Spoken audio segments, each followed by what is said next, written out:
কাঁদবে আপনজন, তুমি সেই দিন নীরব রবে, সবাই করিবে ক্রন্দন। যেদিন তুমি মারা যাবে, মা বাপ ছেলে মেয়ে সবাই হবে পর। জমি জায়গা বাড়ি গাড়ি সবই রইবে পড়ে, তোমার কবর হবে ঘর। কবর নিজে আমাকে আপনাকে রেখে দেবে যে কতক্ষণ।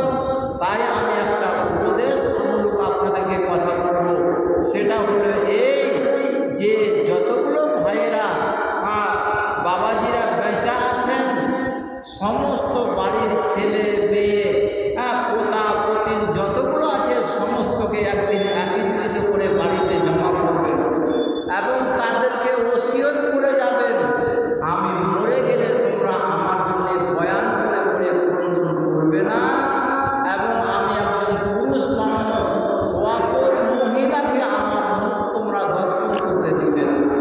এই কথাটা আপনি জীবদ্দশায় জীবনে বেঁচে থাকাকালীন আপনার বাড়ির পুরো ফ্যামিলিকে